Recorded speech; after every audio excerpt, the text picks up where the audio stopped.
Read about the things that happen throughout the world. Don't believe in everything you see or hear. Read all about it. Read all about it.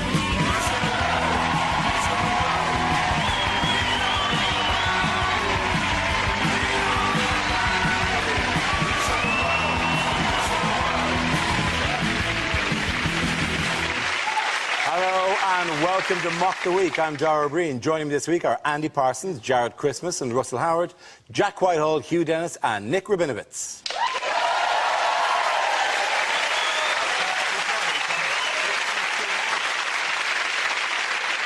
We start with a round called Headliners. Here's a picture of the new government's top brass, but what does CAEB stand for? Is it Cameron and Errand Boy? That could be it. That's a list of the things he's in charge of. Coats and everyone's bags. Is it the worst ever Carry-On film? Carry On and Economic Balls Up. Is it just a list of things we can't afford anymore? Is it care homes, army, education, buses? That was the worst cut of all when they said that. Is it crap advert for elite breeding? I know what they're doing. They're actually discussing who they're going to invite to their pool party, and they've just gone, crikey, anyone except Barrymore. Is it simply coffers are empty bollocks? It actually look like the worst version of Reservoir Dogs as well. Reservoir Dicks. Look at Is not then Cowell Assemble's evil boy band? EB definitely stands for emergency budget, doesn't it? Yes, it does. Yeah. Coalition announce emergency budget. Oh, fine. Well done. Thank you very much. Congratulations.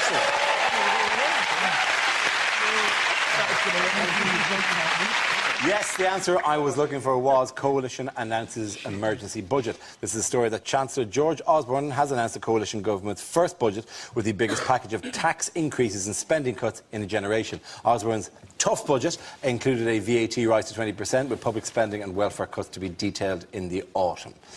So what would be the big points of the budget? Well, and everything's gone up. We're cutting stuff. But wow, I love the level of analysis we can bring to this debate. Stuff got cut, other stuff didn't get cut, you know. Ooh, bummer. Sorry. What annoys me, the fact that Osborne and Cameron keep saying, we're in this together, we're all in this together. You're a multi-millionaire, married to a multi-millionaire. We're not all in this together. That's like Vanessa Feltz comforting an anorexic. We're not all in it together. The bankers, they're still getting bonuses. That's like finding out Bin Laden got air miles after 9/11. We're not all in it together. the timing of the budget is terrible, though, because I think when they announced this, which was 6 weeks ago, they assumed that this week would be on a wave of national euphoria as England swept majestically into the next bit of the World Cup. And it's all gone. I mean, the only thing that could actually make the timing of it worse was, say, if a British company was pouring oil into the Gulf of Mexico. On the timing front, though, why not just hold it one day later? Why not just hold it at 3 o'clock on the Wednesday when the entire... Because then you could bring in anything. Nobody's going to be watching. And meanwhile, on BBC 4, you can watch the budget. Nah. I mean, he could be there going, you know, swinging cuts, usual stuff, fat people into camps. I think there's anything, and put the match was on, and nobody would have seen it. Like, I think that's quite a good idea, though. Fat people into camps. What a fantastic idea. In fact, let's go a stage further. Let's give homeless people money to knock food out of fat people's hands. One thing they said as well is, like, in these times of austerity, to get through it, everyone's going to have to be very creative. And I've already started thinking like that. You know where they say there's no such thing as a free meal? I found you go into gastropubs with one of these. That's not always the case. So, bear that in mind. Think outside the box. You can also tell that how bad things are, because I suspect that George Osborne is at that moment saying, look, we've no money, I can't even afford a new briefcase. Why do they hold it up? No one else does that before their day of work. You don't see a butcher holding up a pig before he leaves. Get on board with that. That'd be fantastic.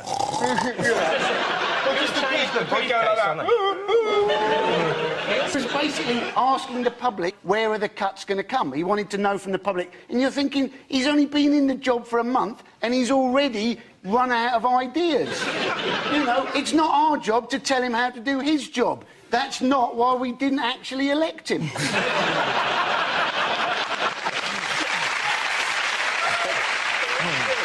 So what measures were taken even before the budget? What were they cutting? Oh, they cut the science advisor, because who needs that when you've got Google?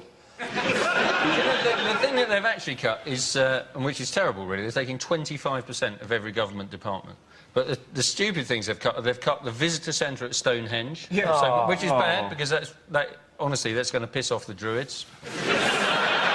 And they've cut the search and rescue helicopters, which is bad, and Cameron will regret when he's been kidnapped by Druids.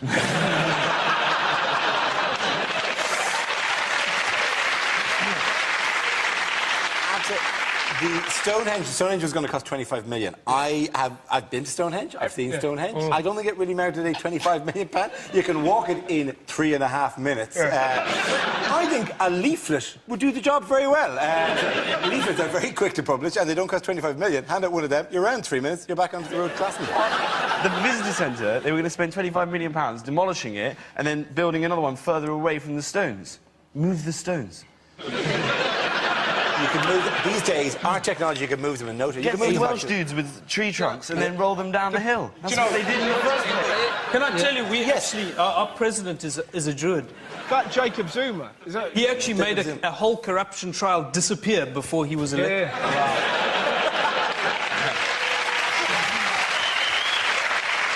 Better than your last president, Thabo Mbeki. Yes, yes. Crazy, I can solve AIDS using vitamin pills. Zuma, you may have heard, is a polygamist. He's married to 3 wives, and he's only going for 13 more.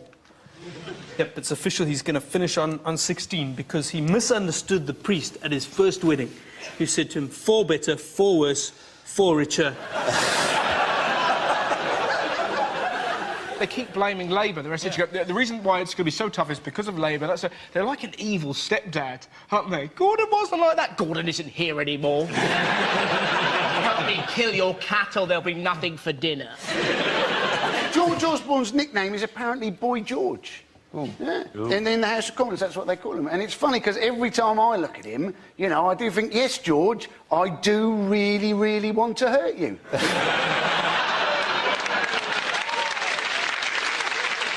The Conservative government, one of their big things was to freeze the civil list and take money away from the royal family. And I thought it was quite, you know, like the Queen said that she's going to have to cut down on her spending, and I thought, boo-hoo. And then I thought, someone needs to tell that woman about cash for gold.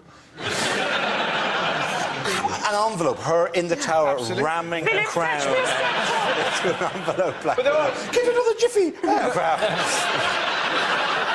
But in other news, what's going on here? This is a pretty bad wife swap for Sarkozy. When I stand up, this is where my head comes to. It almost looks like he's... It almost looks like he's proposing to solve everything with paper, scissors, rock. You sure it's not any good? You must be this tall to ride my wife? I think he's saying, can you lend me some money, David? I'm a little short. Is it that Samantha Cameron is with child and Carla Bruni is with a man the size of a child? Sarkozy was over for the 70th anniversary of some broadcast by Charles de Gaulle, wasn't he? Yes, it was, yeah. It said he was over here to discuss the French contribution during the war over lunch. I was like, ha! That'll be a pretty quick lunch.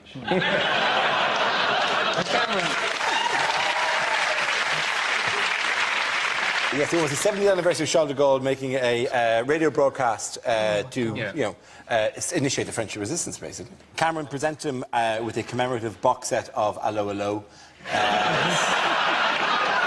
as a thank you from the British people for the excellent work done by the French. OK, at the end of that round, the points go to Jack, Hugh and Nick. Now we play a round called George Osborne's Big Red Budget Mobs. This game involves Nick, Jared and Jax. If you could make your way to the performance area, please. This round is a stand-up challenge. I launch the wheel of news. Wherever it chooses to stop, one of our performers must step forward and talk about that subject. The winner is whoever I think is the funniest. OK, here we go. The first subject is... nationality. Who wants to go in on that? I'll take it. Jared. Like most of you, I've got a nationality. I'm from New Zealand, and the thing is, growing up in New Zealand was pretty tough. It's pretty tough, especially with the name Jared Christmas. That's my real name. Jared is spelled J-A-R-R-E-D. Thanks, Mum and Dad, that's Jard.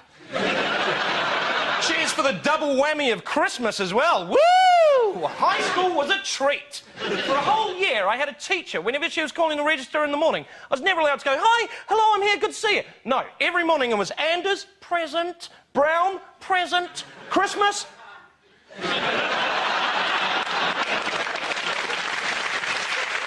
But, I don't want to show off or anything, but I've got an older brother. All right, thank you.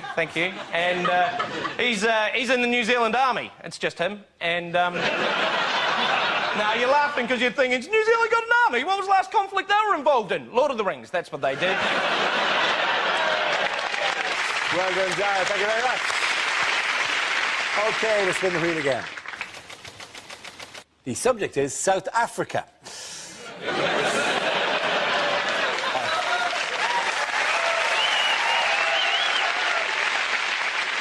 We have the dung beetle. Some of you may have seen the dung beetle at the opening ceremony of the World Cup. The dung beetle in the language of Xhosa, which is one of our 11 I actually speak, is Xhosa. It's actually the dung beetle is Xhoxhoxwane. And if you want to say, "I'm fine, thank you," in Xhosa, you say, "Kabakab vinegar." You coming to South Africa, learn that language. It'll open doors for you, like, "Mwah, mwah, mwah." And we've tried the red button to get rid of the BBC commentary in South Africa. This is not a lie. We have to listen to your commentary. And what a lot of people are doing is turning the sound down on the television and putting the radio onto Radio Xhosa, because those commentators are a lot more exciting. I watched England play America. And that guy came on and he was like, "Zimbintaba Matoda! Soccer City Stadium!"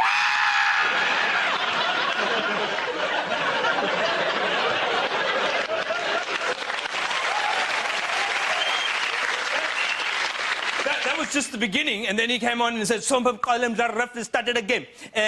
I'm a Lions. But in the USA, Tatibol Steven Gerrard, dangerous Kakulu Stevie G. Oh, Stevie G, look at Rooney. Rooney. USA, Tati Clint Thompson, Tati shot Robert Green. Oh, Butterfinger. Thank you. Well done, Nick. That leaves us with Jack. Let's see what you've been left with. Let's spin the wheel. OK, it's charity. I find charity quite confusing. I was walking down the street the other day, and one of those women with the blue NSPCC bibs and a bucket and clipboard came up to me. She said, "Do you like kids?" I said, "Surely there's got to be subtler ways of catching sex offenders." But I do like the people that go and do it, charity work, when they, like, leave school and stuff. The girls that go off and do it for, like, a year, and then they come back and you realise the only reason they've done it is so they can shove it down your throat. Like, "Oh, my God, it was so amazing. We went to Tibet." Oh, literally, where to start? Preferably near the end. Oh, no. Me and my friend Viskiri, who's ethnic, by the way, did I mention, and Cassandra, who's properly working class and has a penchant for benefit fraud, well, we just talked around Tibet, smoking the most amazing Thai grass, talking about, like, 9/11 conspiracy theories and foot massaging lepers, and we found the most wonderful little monastery on the foot of Mount Hitra Pitra Matra Pikatra Atu. And we stayed there for weeks, just helping the orphans. It just makes you think, haven't the orphans suffered enough?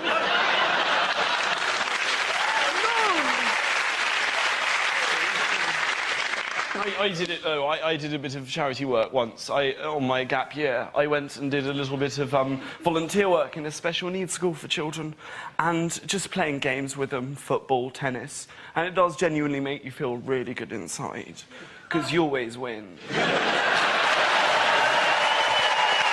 done. At the end of that round, the points go to Nick Ramirez. Our next round is called If This Is the Answer, What is the Question? On the board are 6 categories. Jared, which category would you like? Oh, geez. Sport? OK, your category is sport. The answer is 3.5 billion. What is the question? Is it how many goals the North Koreans are being told their team scored in this World Cup? Is it if Piers Morgan got murdered, how many potential suspects will there be? Is it how many men are there on the planet with a lower testosterone level than Serena Williams and her brother Venus? What is the top speed in miles per hour of Stephen Hawking? In the last week, how many plankton have gone, have you got any shampoo? I'm really oily. Is it how many times James Corden's been on TV since the World Cup started? What position is Fergie now in line to the throne? How many people cannot understand Emmanuel Adebayor still? Is it after extras, how much does a £5 Ryanair flight actually cost? How many children have to be born before China initiate phase 1 of global takeover?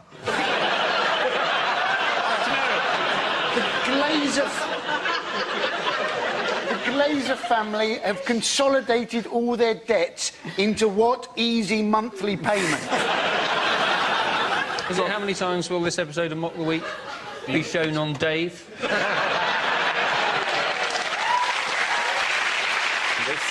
Every chance this is one of those times. we're all dead now. We've been dead for years. This is the 5th iteration of The Matrix.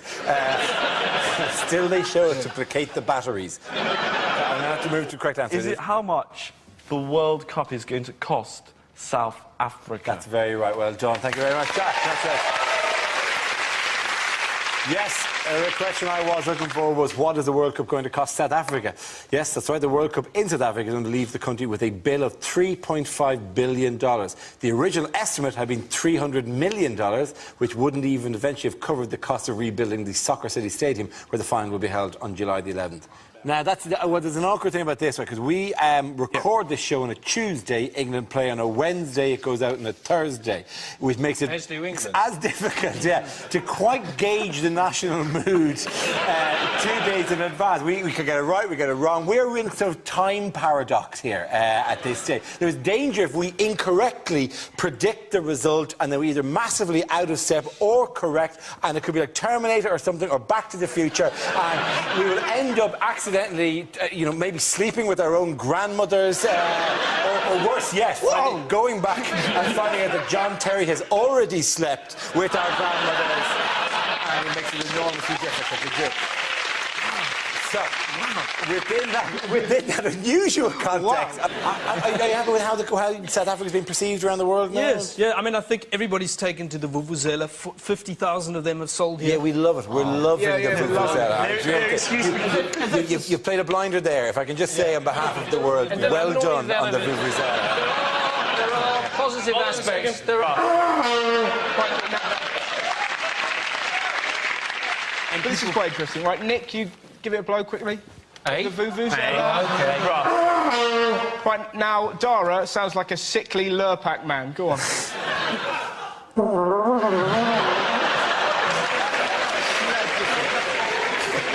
I like you, Nick, but it sounds like a Wookiee having a tricky shit.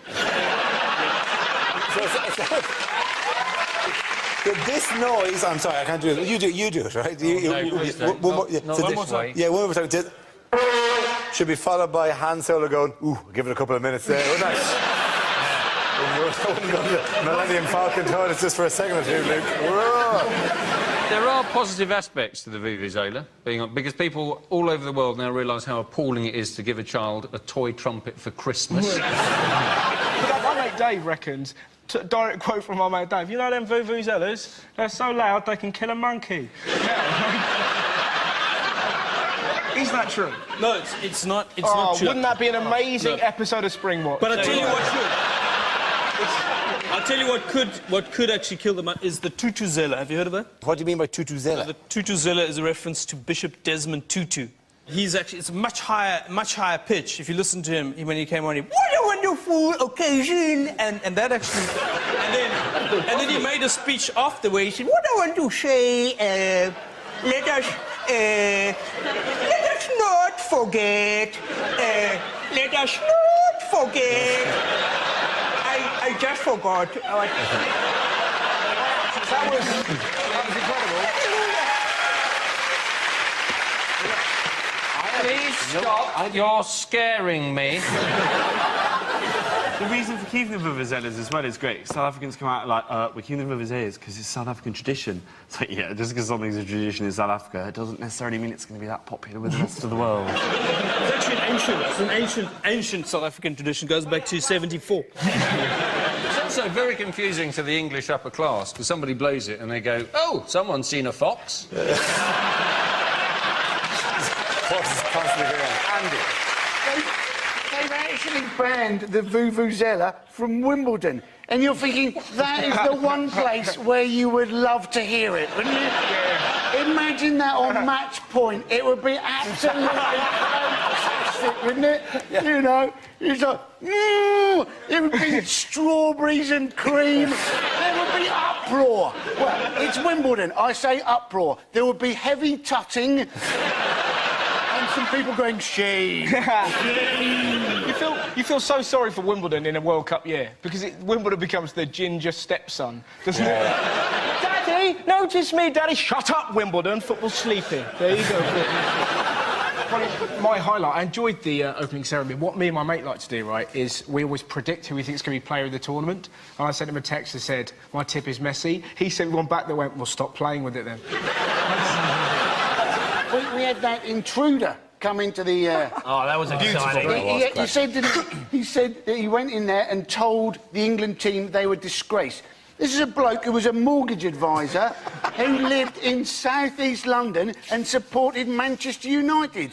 His whole life is a disgrace. I don't know why everyone's making such a fuss about it. The New Zealand football team's inviting people into the dressing room just to show them the showers and go, look at us, would you even believe we're here? It's like getting upgraded on our flight from economy to business class, man. This is awesome. They're being upgraded possibly into the next round. That will also have happened, possibly will have happening at 3 o'clock on Thursday, right? Yeah. But it is a case of they just wore suits to the early qualifiers and somebody mistook them for an international football team. Oh, yeah, you must be in the last 16. Oh, yeah, OK. New Zealand, they actually brought on a bloke whose proper job is a bank clerk. Yeah, I know it. And you're thinking, right, we've got a mortgage advisor, breaks into the dressing room, gets a year for trespass, right? They've got a mortgage advisor, breaks into the dressing room, and he gets a game. He had to take time off work, unpaid leave off work to attend the World Cup. Yeah, he's left. Incredible as that. He's left that bank in a state. I love the idea there's somebody in Auckland, cashier number 1. Where's Dave? The All Whites have been the success story of the World Cup. They've been amazing. And what you've got to understand is New Zealand as a nation usually watches football thinking, pick that shit up and run with it. Because we are obsessed with rugby to the point that every sporting team in New Zealand has to have a spin-off name from the All Blacks. That's why the football team's called the All Whites. And that's because... And the amazing thing for us is out of all the Football World Cups to ever get into, we got into the Football World Cup in South Africa and we've sent the All Whites. It's amazing. At the end of that round, the boys going to wrestle John and Andy.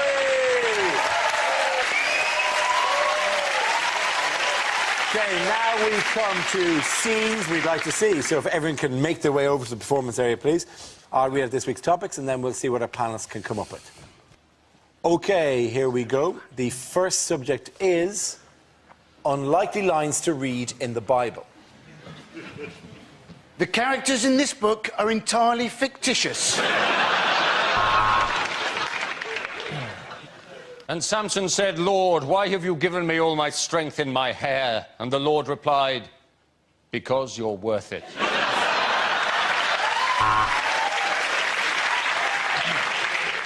Noah noticed that the ark was sinking. He hated woodpeckers.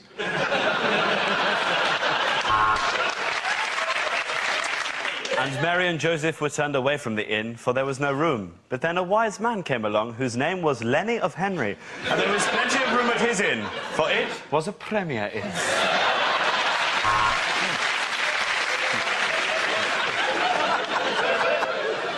Jesus was born in a stable, so in many years later, when he left the door open and people said, "Were you born in a barn?" he could say, "Yes, I was actually."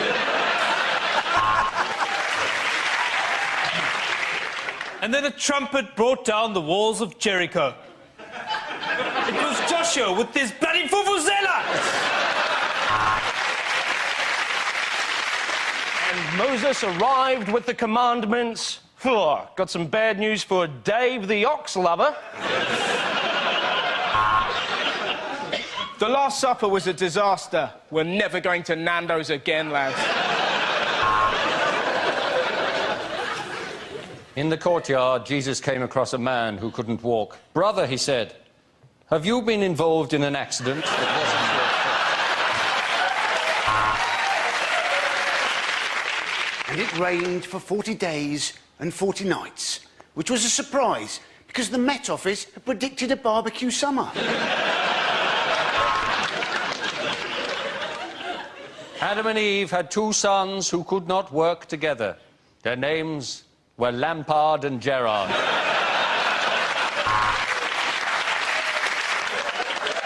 About the author, this is God's first book. He has one son, and he's a little bit touchy about gays. OK, the next topic is things you won't hear your sat-nav say.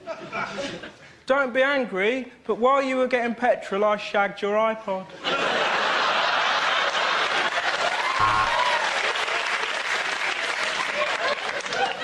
Are we there yet? Are we there yet? Are we there yet? In 300 miles, you will realize this gimmicky voice was a terrible mistake. At the next set of traffic lights, a cyclist is going to pull up next to you and give you a really dirty look like he's better than you. When the light turns green, let's see how good his balance is. Turn right at the next junction for a bloody good dogging site. I'll tell you what, darling, how about you get out of the car and let your husband park?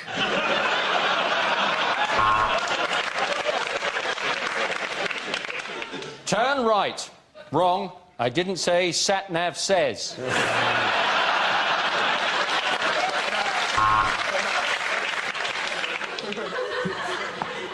Welcome to Joburg. Lock the doors, put on your bulletproof vest, and don't leave me here. If you go away and leave me here, I won't be here when you come back.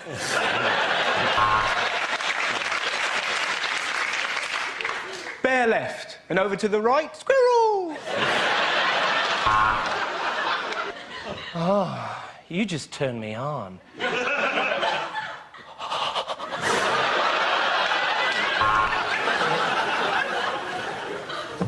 Hold on, I've got the map upside down.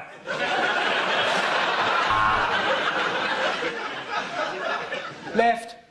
Left. Your girlfriend's left.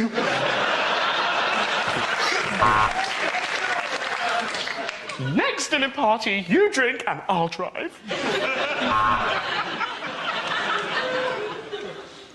Did you turn the gas off? Did you lock the door? Did you? Did you? I reckon we should go back. I reckon we should go back.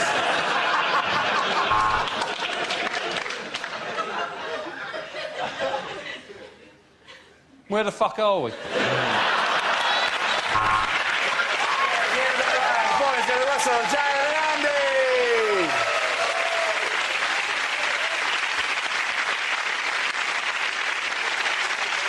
And that's the end of the show. This week's winners are Jack Whitehall, Hugh Dennis and Nick Rabinovitz.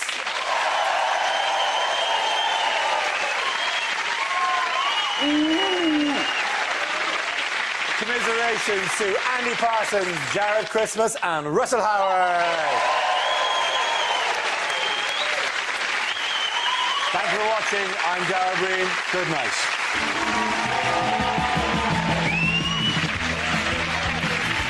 Remembering the King of Pop in a Michael Jackson special on The Culture Show here on BBC Two at 10 to 12 tonight. And there's more comedy on BBC Three now in Lee Nelson's Well Good Show. We have a taster of that coming up.